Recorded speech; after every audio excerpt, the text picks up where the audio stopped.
ಇಷ್ಟೋ ಸರಿ ಹೀಗಾಗತ್ತೆ ಅಲ್ವಾ? ಇದೀ ದಿನ ಸುಸ್ತಾಗಿರುತ್ತೆ, ಮಲಗಬೇಕು ಅನ್ಸುತ್ತೆ. ಆದ್ರೆ ಹಾಸಿಗೆ ಮೇಲೆ ಮಲಗಿದ ತಕ್ಷಣ ದೇಹ ಸುಸ್ತಾಗಿದ್ರೂ ಮನ್ಸು ಮಾತ್ರ ಜಾಗೃತವಾಗಿರುತ್ತೆ. ಯೋಚನೆಗಳು ಒಂದ್ರ ಮೇಲೊಂದು ಬರ್ತಾನೇ ಇರುತ್ತೆ. ಈ ಅನುಭವ ತುಂಬಾ ನಿರಾಶಾದಾಯಕ, ಹೌದಲ್ವೇ? ದಿಂಬಗೆ ತಲೆ ಇಟ್ಟ ತಕ್ಷಣ ಯೋಚನೆಗಳ ರೈಲು ಶುರು. ಹೌದು, ಇದು ನಮ್ಮಲ್ಲಿ ಬಹಳಷ್ಟು ಜನರಿಗೆ ಆಗೋ ಅನುಭವ. ವಿಶ್ರಾಂತಿ ತಗೋಬೇಕಾದ ಟೈಮಲ್ಲಿ ಮನಸ್ಸು ಮಾತ್ರ ನಿನ್ನೆ ಏನಾಯ್ತು, ನಾಳೆ ಏನಾಗುತ್ತೋ ಅನ್ನೋ ಚಿಂತೆಗಳಲ್ಲಿ ಮುಳುಗಿ ಹೋಗುತ್ತೆ. ಇದರಿಂದ ನಿದ್ದೆನೇ ಬರೋದಿಲ್ಲ. ಇದು ಕೇವಲ ಕಾಕತಾಳೀಯವಲ್ಲ, ಇದರ ಹಿಂದೆ ಒಂದು ವೈಜ್ಞಾನಿಕ ಕಾರಣ ಇದೆ. ದಿನದ ಓಡಾಟ, ಒತ್ತಡದಿಂದಾಗಿ ನಮ್ಮ ನರವ್ಯೂಹ ಅಂದ್ರೆ ನರ್ವಸ್ ಸಿಸ್ಟಮ್ ಒಂದ್ರೀತಿ ಹೈ ಅಲರ್ಟ್ ಮೋಡ್ನಲ್ಲೇ ಸಿಕ್ಕಿಹಾಕೊಂಡ್ಬಿಡುತ್ತೆ. ನಿದ್ದೆ ಮಾಡುವ ಸಮಯ ಬಂದ್ರೂ ಅದು ಸ್ವಿಚ್ ಆಫ್ ಆಗೋಕೆ ರೆಡಿ ಇರೋದಿಲ್ಲ. ನಮ್ಮ ನರವ್ಯೂಹದಲ್ಲಿ 2 ಮುಖ್ಯ ಸ್ಥಿತಿಗಳಿವೆ. ಒಂದು ಸಿಂಪಥೆಟಿಕ್ ಸ್ಟೇಟ್, ಇದನ್ನ ಫೈಟ್ ಆರ್ ಫ್ಲೈಟ್ ಮೋಡ್ ಅಂತಾನೂ ಕರೀತಾರೆ. ಅಂದ್ರೆ ಹೋರಾಡೋಕೆ ಅಥವಾ ಓಡಿ ಹೋಗೋಕೆ ನಮ್ಮನ್ನ ರೆಡಿ ಮಾಡುವ ಸ್ಥಿತಿ. ಈ ಟೈಮಲ್ಲಿ ಮೆದುಳು ಅಲರ್ಟ್ ಆಗಿರತ್ತೆ. ಇನ್ನೊಂದು ಪ್ಯಾರಾಸಿಂಪಥೆಟಿಕ್ ಸ್ಟೇಟ್, ಇದು ರೆಸ್ಟ್ ಅಂಡ್ ರಿಲ್ಯಾಕ್ಸ್ ಮೋಡ್, ಅಂದ್ರೆ ವಿಶ್ರಾಂತಿ ಮತ್ತು ಆರಾಮದ ಸ್ಥಿತಿ. ಚೆನ್ನಾಗಿ ನಿದ್ದೆ ಮಾಡ್ಬೇಕು ಅಂದ್ರೆ ನಾವು ಈ ಫೈಟ್ ಮೋಡ್ನಿಂದ ರಿಲ್ಯಾಕ್ಸ್ ಮೋಡ್ಗೆ ಶಿಫ್ಟ್ ಆಗ್ಬೇಕು. ಸೊ ನಮ್ಮ ಗುರಿ ತುಂಬಾನೇ ಸ್ಪಷ್ಟ. ನಮ್ಮ ದೇಹಕ್ಕೆ ಓಕೆ, ಈಗ ರಿಲ್ಯಾಕ್ಸ್ ಆಗೋ ಸಮಯ ಅಂತ ಒಂದು ಸಿಗ್ನಲ್ ಕೊಡ್ಬೇಕು. ಇದು ನಮ್ಮ ದೇಹವನ್ನ ನಿಧಾನಗೊಳಿಸಿ, ಮನಸ್ಸನ್ನ ಶಾಂತವಾಗಿಸಿ, ಆಳವಾದ ನಿದ್ದೆಗೆ ನಮ್ಮನ್ನ ತಯಾರು ಮಾಡುತ್ತೆ. ಆದ್ರೆ ಈ ಸಿಗ್ನಲ್ ಕೊಡೋದು ಹೇಗೆ? ಖಂಡಿತ, ಇದಕ್ಕಾಗಿ ಧ್ಯಾನ, ಯೋಗ, ವ್ಯಾಯಾಮದಂತಹ ಹಲವಾರು ದಾರಿಗಳಿವೆ. ಆದ್ರೆ ಕೇವಲ ಕೆಲವೇ ಸೆಕೆಂಡ್ಗಳಲ್ಲಿ ಕೆಲಸ ಮಾಡುವ ಒಂದು ಅಚ್ಚರಿಯ, ತುಂಬಾನೇ ಸರಳವಾದ ಟ್ರಿಕ್ ಇದೆ ಅಂತ ಹೇಳಿದ್ರೆ ನಂಬ್ತೀರಾ?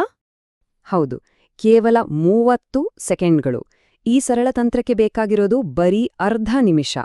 ಇಷ್ಟು ಕಡಿಮೆ ಸಮಯದಲ್ಲಿ ಇಂಥದೊಂದು ಬದಲಾವಣೆ ಸಾಧ್ಯನಾ ಅಂತ ಆಶ್ಚರ್ಯ ಆಗ್ತಿರ್ಬೋದು ಅಲ್ವಾ? ಸರಿ, ಹಾಗಾದ್ರೆ ಆ ಅದ್ಭುತ ತಂತ್ರ ಯಾವುದು? ಅದೇ 30 ಸೆಕೆಂಡ್ನ ನೀರಿನ ತಂತ್ರ. ಮಾಡೋದು ತುಂಬಾ ಸಿಂಪಲ್. ಮೊದಲು 1 ಗುಟ್ಕು ತಣ್ಣೀರ್ ತಗೊಳ್ಳಿ. ಅದನ್ನ ಬಾಯ್ಲಿ ಹಾಕ್ಕೊಂಡು 30 ಸೆಕೆಂಡ್ ಹಾಗೆ ಇಟ್ಕೋಬೇಕು.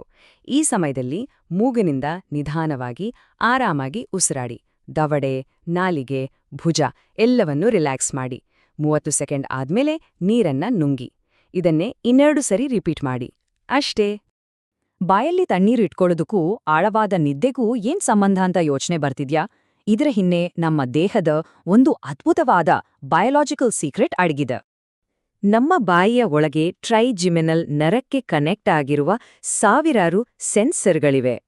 ಈ ನರ ನಮ್ಮ ಮೆದುಳಿನ ಕಂಟ್ರೋಲ್ ಸೆಂಟರ್ ಅಂತಲೇ ಹೇಳಬಹುದಾದ ಬ್ರೈನ್ ಸ್ಟೆಮ್ ಅಥವಾ ಮೆದುಳಿನ ಕಾಂಡಕ್ಕೆ ನೇರವಾಗಿ ಸಂಪರ್ಕ ಹೊಂದಿದೆ.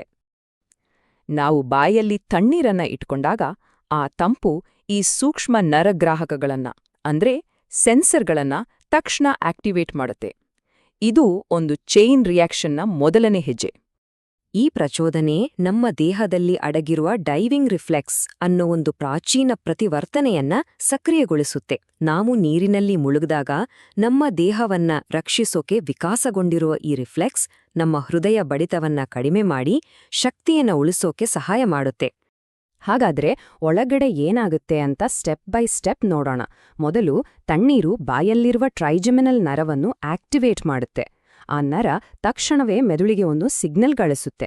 ಈ ಸಿಗ್ನಲ್ ನಮ್ಮ ಡೈವಿಂಗ್ ರಿಫ್ಲೆಕ್ಸ್ ಅನ್ನೋ ಒಂದು ಸ್ವಿಚ್ ಅನ್ನು ಆನ್ ಮಾಡುತ್ತೆ. ಇದರ ರಿಸಲ್ಟ್ ಏನು? ಹೃದಯ ಬಡಿತ ತಕ್ಷಣ ನಿಧಾನ ಆಗುತ್ತೆ.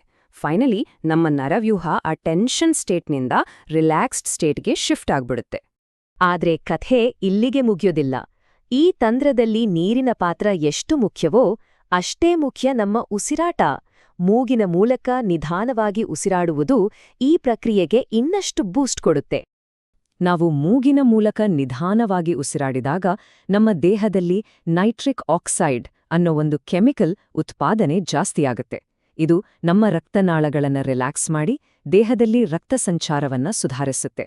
ಇದರಿಂದ ನಮ್ಮ ಸಿಸ್ಟಮ್ ಇನ್ನಷ್ಟು ಶಾಂತವಾಗುತ್ತೆ. ಈ ವಿಷಯದ ಬಗ್ಗೆ ಸಂಶೋಧನೆ ನಡೆಸಿರುವ ಡಾಕ್ಟರ್ ಅಲನ್ ಮಂಡೆಲ್ ಅವರು ಇದನ್ನ ತುಂಬಾನೇ ಚೆನ್ನಾಗಿ ಹೇಳ್ತಾರೆ. ಕೆಲವೊಮ್ಮೆ ನಮ್ಮ ನರವ್ಯೂಹಕ್ಕೆ ನಾವು ಕೊಡುವ ಚಿಕ್ಕ ಸಿಗ್ನಲ್ಗಳೇ ಅತ್ಯಂತ ದೊಡ್ಡ ಬದಲಾವಣೆಯನ್ನ ತರಬಲ್ಲವು.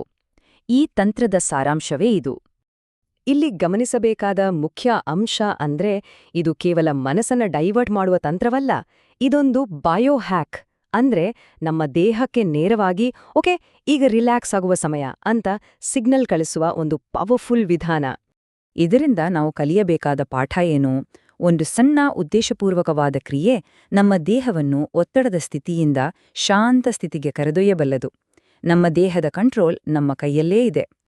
ನೋಡಿದ್ರಲ್ಲ, ನಮ್ಮ ದೇಹದೊಳಗೆ ಎಂಥ ಅದ್ಭುತ ಸಿಸ್ಟಮ್ ಇದೆ ಅಂತ.